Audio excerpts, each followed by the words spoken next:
So 2020 has been a fucking nightmare already. Whoa!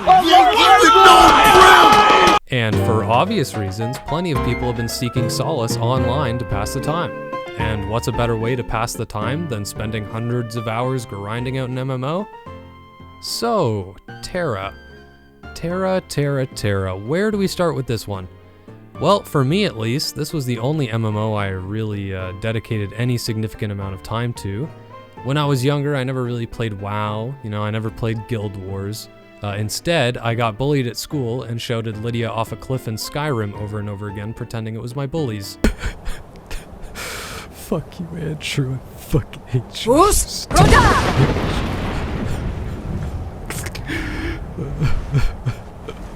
Anyways, Tera was really the only MMO that actually held my attention for any substantial amount of time. Something about the old charming art style and the action combat. Yeah, it was definitely the action combat. But really, it was and still is an interesting game. It plays really well for its age still, and even though the player population is, well, fucking dead, it's still enjoyable to play solo, and even more fun if you've got some friends to tag along with you. So let's take a trip down memory lane once again with Tera. An IP ban over Africa. I'm sorry, I don't know why that's funny. An IP ban over Africa prevents me from playing this game. A terrible move on the part of the developers, as I was a paying customer from South Africa. All of my progress for nothing. Unethical management of this game has literally screwed over thousands of people. Bruh, there aren't even 1,000 people that play this game on a regular basis. Okay, let's see what else we've got here.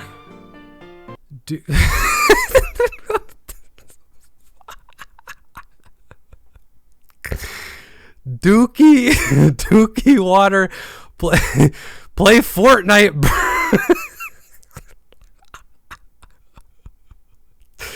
Dookie Water, play Fortnite, bro. I hate this game. You might have a point. Seriously. Okay.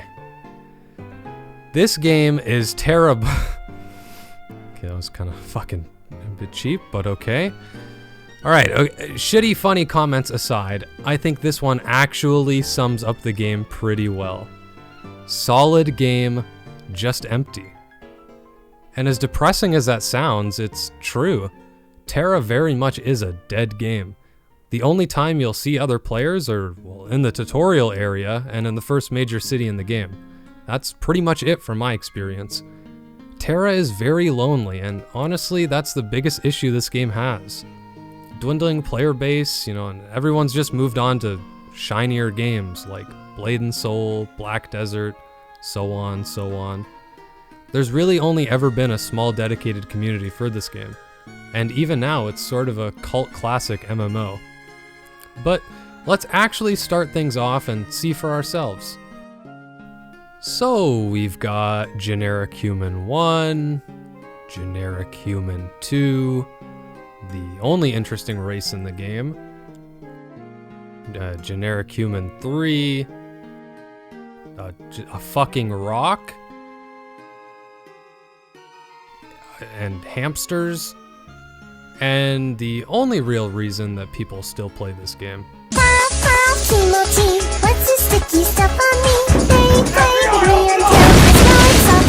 And obviously I'm picking this one.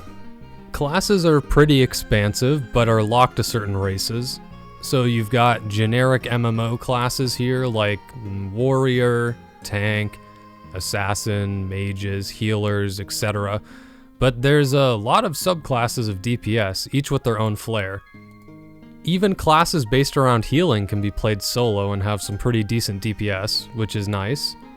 Character creation is pretty limited. Like I said, it's an old game. So you can change very basic stuff like hair and facial features. There is some fine detail adjustment, but I don't trust that shit. If you want to change stuff like player height or thigh thickness, you have to pay for adjustments with in-game items, which is kind of retarded, but it's 10 cents, so what did you expect? Combat is another story though.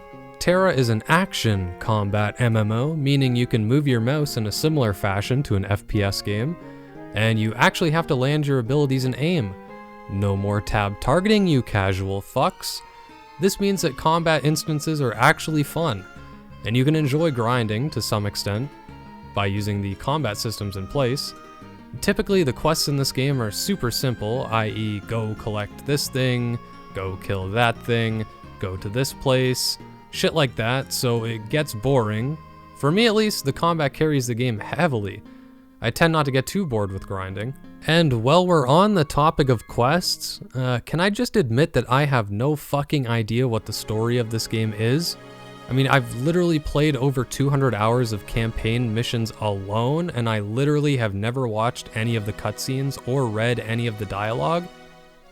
So that got me curious. I decided to watch one while I was recording B-roll, and I thought I'd let you all in on the experience.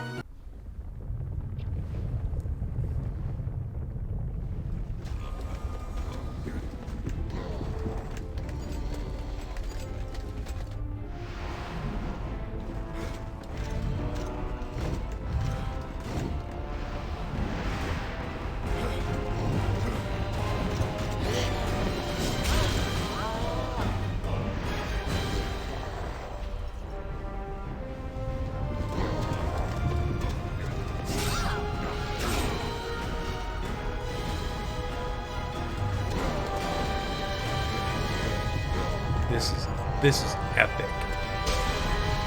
Oh my god.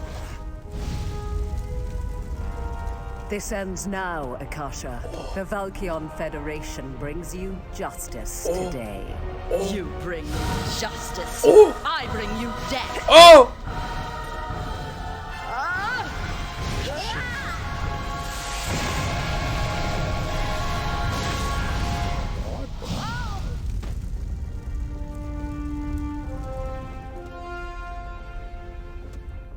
It's not done yet, bro.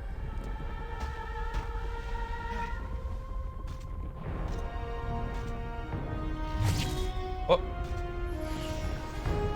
Instant transmission? Fools, you just angered a goddess. Kill them. All of them. Oh man. Yeah, not the strongest to say the least. Though this game is old. Shit was released in 2011 in Korea, then ported over to NA in 2012, so I can kinda forgive the voice acting for being literally garbage. Other than main quests, you've got lots of extra stuff to do, like typical MMOs. Crafting, enchanting, it's all present, though it takes a back seat. And there lies the issue with Tera and why I think this game failed. The gameplay loop is so limited that a typical player, not used to grindy games, will literally want to blow their fucking brains out after the first couple tutorial missions. Honestly, the only incentive to keep playing is to see hot anime bitches in skimpy clothing. Alongside the terrible monetization system in this game, entirely pay to win, you've got a disaster on your hands that only so many players can tolerate.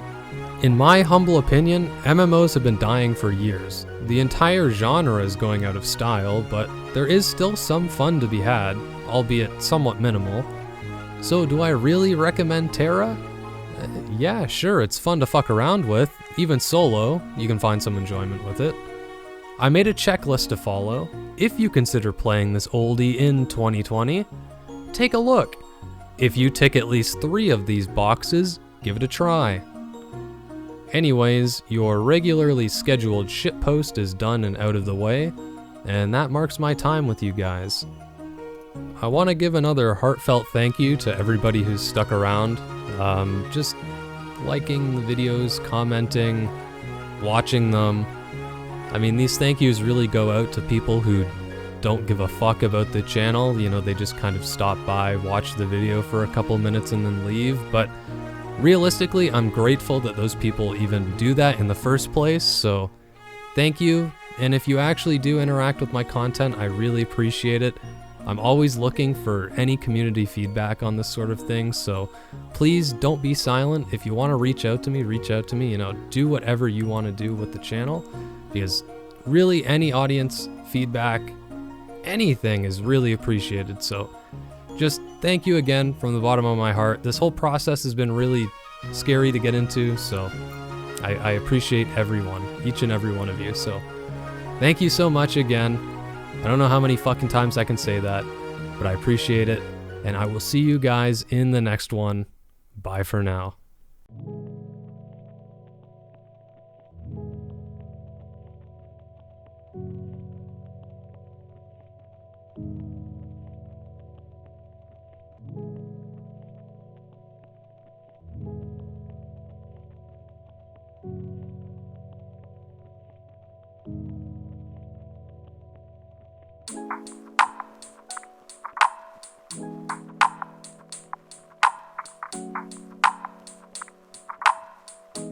I just feel like I'd like to be alone right now.